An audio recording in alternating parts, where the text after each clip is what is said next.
Neste espaço, vamos falar sobre alguns detalhes interessantes relacionados à história de Jacó e Esaú, especialmente sobre o nascimento deles, onde houve uma luta no ventre quando Jacó segurava o calcanhar de Esaú. Entrarei em alguns detalhes técnicos, no hebraico, etc. Principalmente para aqueles que amam o estudo da palavra, acredito que são detalhes importantes que nos ajudam a crescer em entendimento da pessoa de Deus, de Cristo e também do seu projeto para nós. Onde Esaú e Jacó estavam lutando? Eles estavam no útero, no ventre de Rebeca. Se a gente pensar no bebê dentro do útero, da bolsa, com líquido amniótico, o que parece? O que nos traz à mente? Uma das coisas que nos lembra é o mar, um ambiente rodeado por água, e o bebê pode passar normalmente 9 meses ou 40 semanas ali. Isto traz à mente o significado do número 40, que está ligado a um período ou uma geração de provação, testes, treinamento, julgamento. Vemos os 40 dias do dilúvio nos dias de Noé, os 3 períodos de 40 anos na vida de Moisés, os 40 dias de provação de Jesus. E muitos desses períodos são proféticos da nossa provação aqui neste mundo também, em que estamos como que um bebê, esperando o nascimento para uma nova vida, com um novo corpo. Este mundo que a palavra de Deus compara ao mar, ou multidões, nações. Na língua hebraica, cada letra do alfabeto está associada a um valor numérico. A 13ª letra, Mem, tem, além do valor numérico 13, obviamente, também a gematria numérica de 40. Estes detalhes são explicados nos estudos sobre a língua hebraica. Então vemos que esta letra Mem, no hebraico antigo, tinha um desenho das águas, com as ondinhas ali e tudo. E palavras como água, fonte, chuva, dilúvio e muitas outras começam todas com esta letra. O que isto nos diz? Sabemos que o mar, as águas são geralmente símbolo de povos, nações. Vemos esta simbologia no Novo Testamento também. Então isto fortalece o fato que temos falado que esta luta entre Jacó e Esaú é a nossa própria luta, para que o Espírito possa dominar sobre a carne e não o inverso. E daí temos a imagem também do homem como um peixe, nesse mar que é o mundo, mar muitas vezes agitado, mas que o Senhor nos guarda e quer nos guiar para águas tranquilas, literalmente falando e espiritualmente também. E esse tema de nascimento, útero, abortar, é visto muitas vezes na história de Jacó e Esaú. Indo um pouco à frente, vamos ver, por exemplo, como Rebeca reage quando Esaú está em fúria, porque Jacó o enganou, e também é seu pai Isaque, e conseguiu a bênção. Então em Gênesis capítulo 27, no verso 45, porque seria eu desfilhada também de vós ambos no mesmo dia? Esta palavra desfilhada é na verdade literalmente a palavra abortar. Então Rebeca teme que a fúria de Esaú e Jacó cause uma briga que poderia levar os dois a morrer ou a abortar. Interessante, pois vemos que a briga iniciou no útero da mãe, depois passa a ser na tenda de Isaque. Quem vai ser o primeiro a entrar na tenda de Isaque e lhe dá o prato de comida para receber a bênção. Mas este assunto vai ser aprofundado mais à frente. Em Gênesis capítulo 31, verso 38, Jacó também vai dizer a Labão: nestes 20 anos que estive contigo, as tuas ovelhas e cabras jamais abortaram. Note exatamente a mesma palavra que Rebeca usou. Então esse tema de primogenitura, nascimento, mulher, filhos, está permeando toda essa história. Querer a bênção já é um bom início, e Jacó desde o ventre a queria. Esaú, por outro lado, iria rejeitar. No episódio onde Esaú chega com fome em casa e acaba dando a Jacó o direito da primogenitura, em troca de um prato de sopa, vemos alguns detalhes interessantes. Veja aí, Gênesis capítulo 25, verso 30. Ele diz a Jacó: deixa-me, eu te peço, comer deste guisado vermelho, porque estou cansado. Por isso se chamou Edom. Vemos no original em hebraico que ele pediu o guisado com muita intensidade, com muita vontade. No hebraico, uma das formas comuns de fazer isto é repetindo a palavra que quer se dar ênfase. Neste caso ele fala: deixa-me comer deste guisado vermelho, vermelho. Ele repete a palavra vermelho 2 vezes, o que no hebraico significa intensidade. Eu quero muito este guisado vermelho. E o interessante é que o contexto se refere à bênção da primogenitura, a bênção dobrada. Percebe o trocadilho? Esaú deveria estar buscando com intensidade a bênção dobrada, mas o que vemos é ele simbolicamente agarrado às coisas do mundo. Jacó se aproveita disto e consegue a bênção, pois como Esaú disse, de que me vale esta bênção se estou perto de morrer? Então, como falamos antes, esta palavra vermelho, sangue, Adão, Edom, são todas palavras relacionadas provenientes de uma mesma raiz no hebraico, como você pode ver aí na tela. Esaú depois buscaria a bênção com lágrimas, mas não mais a acharia. Ele é por isso chamado de devasso, profano, como vemos no livro de Hebreus, no capítulo 12, nos versos 16 e 17, e em Gênesis, capítulo 25, no verso 34. Já podemos ver que Esaú mesmo tinha desprezado a sua primogenitura. E a partir deste episódio, Esaú passa a se chamar Edom.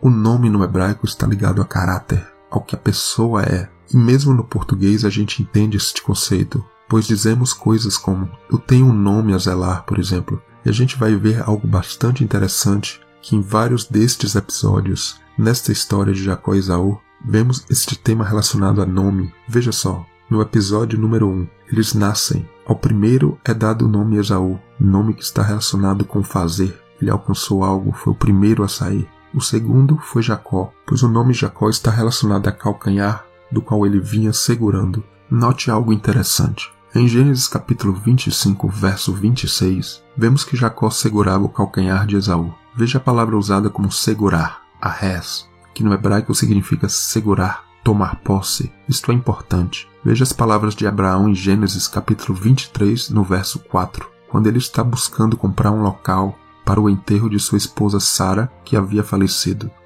Dai-me possessão de sepultura convosco, para que eu sepulte a minha morta diante da minha face. Então esta palavra possessão é uma palavra que vem da mesma raiz daquela usada na história de Jacó. No caso de Abraão é significativa, pois no meio judaico se diz que esta palavra usada por Abraão é a palavra mais forte que se pode usar por possessão, e em muitas outras passagens está ligada a isto, uma possessão eterna. E o enterro de Sara, ali naquele lugar comprado por Abraão, é significativo. Em Hebrom, ali pertinho, olhando para a nossa promessa eterna, que é de modo alegórico a cidade de Jerusalém. Mas Jacó está mesmo agarrado a algo que, como falamos, tem uma conotação não muito boa. O calcanhar, que tem significado de tortuoso, último, atrás. E isto nos lembra de novo de Deuteronômio capítulo 28, no verso 13. O Senhor te porá por cabeça e não por cauda, e só estarás em cima e não embaixo. Então vemos Jacó agarrado, segurado ao calcanhar de Esaú, ali como se fosse a sua possessão, ali como se fosse a sua vontade, sua promessa, que na verdade não era para ser aquilo, e não seria aquilo ao final. Estava agarrado à parte de trás, à parte de baixo. Então no segundo evento que a gente vai falar, no segundo acontecimento com relação a nome que está ligado à bênção, então vemos quando Esaú vende a sua bênção da primogenitura para Jacó, vemos que Esaú ganha um novo nome, como que um apelido, que se chamou Edom. A gente vê isso em Gênesis 25, 30. E como falamos, está ligado à terra, Adão, e mais profundamente ao lado carnal humano. É nesta ocasião que Esaú pediu fervorosamente aquela sopa vermelha, vermelha, Hadom, aquele fruto da terra. No terceiro evento, no terceiro acontecimento relacionado a nome, importante na vida deles dois, vemos quando Jacó engana Isaac e Esaú, e vemos a confirmação do nome Jacó sendo dado a ele, agora pela boca de Esaú. Veja o que Esaú vai dizer em Gênesis no capítulo 27, verso 36. Não é seu nome justamente Jacó? Por 2 vezes me enganou, a minha primogenitura me tomou, e eis que agora me tomou a minha bênção. Note aí o trocadilho e a semelhança do nome Jacó com a palavra enganar, além do que vemos novamente a confirmação de um nome, no caso o nome de Jacó, após este episódio. A luta era pela bênção dobrada, mas Jacó na verdade tinha enganado Esaú por 2 vezes, ou pelo menos essa era a perspectiva de Esaú. Isto sem contar a tentativa frustrada de Jacó puxando o calcanhar de Esaú durante o nascimento deles. Mas a questão é, qual a perspectiva, qual a visão de Deus sobre tudo isto? Quem está enganando quem? Quem deve conseguir a bênção? A gente vai tentar responder essa pergunta ao decorrer deste estudo.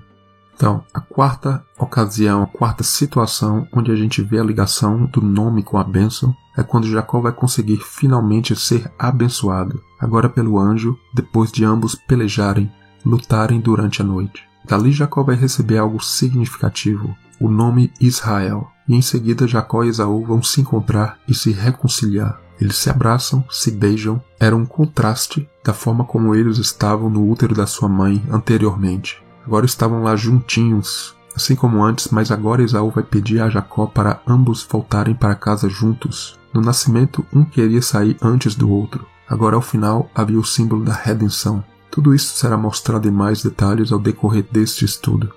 Então existe essa ligação com o nome, que é um novo caráter, simbologia que vemos muito no livro de Apocalipse.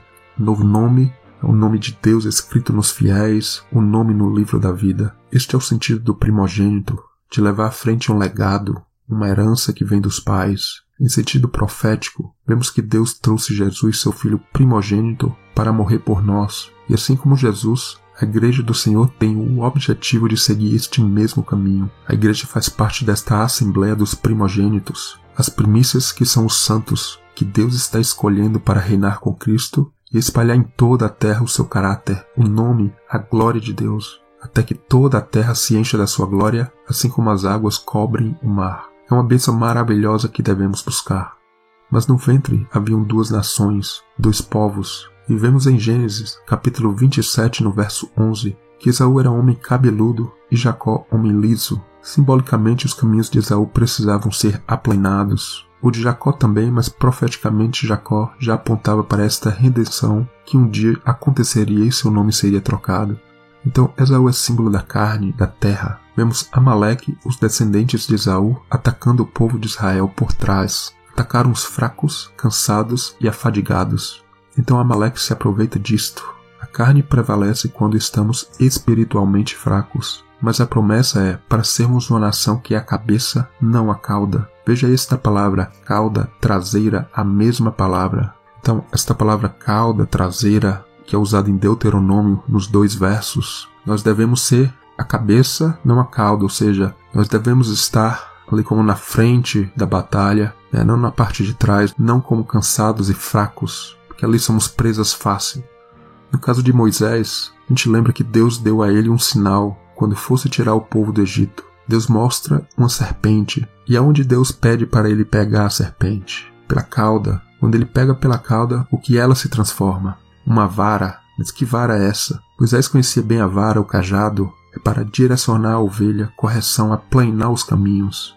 Então veremos no decorrer deste estudo como Jacó vai ser transformado, indo lá para a casa do seu tio Labão. Ali ele vê tudo que ele fez a Esaú acontecer de volta para ele, com detalhes impressionantes de como o cajado de Deus operou em sua vida e como ele reconheceu a face de Deus nisto tudo, ganhando ao final com isso a bênção de ser o primeiro, onde a pergunta que foi feita anteriormente, qual a perspectiva de Deus diante de tudo isso? Neste conflito entre Esaú e Jacó, o que Deus pensava? Quem estava certo? Se é que algum deles estava certo? Esta pergunta deverá e precisa ser respondida. Devemos ser a cabeça, não a cauda. A palavra cabeça no hebraico é a mesma de primeiro, e esta mesma palavra calcanhar significa figurativamente a parte de trás, último, como a parte de trás de um exército, os flancos. Esta promessa é que o maior serviria o menor, promessa grande em nossas vidas, de que o Espírito prevaleceria sobre a carne e que nos lembra do que Deus disse à serpente. Ela iria morder o calcanhar ou a parte de trás. Veja só, ela morde onde há fraqueza humana, como Amaleque, onde há os cansados, aqueles que na caminhada estão vindo na parte de trás. Mas a promessa é que a mulher, nós, a igreja, através de Jesus, nós seremos os primeiros, a cabeça. Atingiremos fortemente a cabeça do inimigo de nossas almas, e é um golpe fatal. Mas para isso acontecer, como disse Jesus, precisamos ser como os últimos, nos rebaixar, servir aos cansados e que precisam de ânimo. E essa é a bênção da primogenitura. Se formos achados como servos fiéis, se o Espírito predominar em nossas vidas, sendo este Senhor sobre nós, então veremos concretizada a promessa de reinarmos com Cristo. Isto fala desta bênção da primogenitura, onde todos os bens da casa do nosso Senhor, de Jesus, estarão sendo dados a seus servos fiéis e prudentes, que ele irá constituir sobre sua casa, que será nossa casa. Aquele que vencer e guardar minhas obras até o fim, eu lhe darei poder sobre as nações. Assim falou Jesus.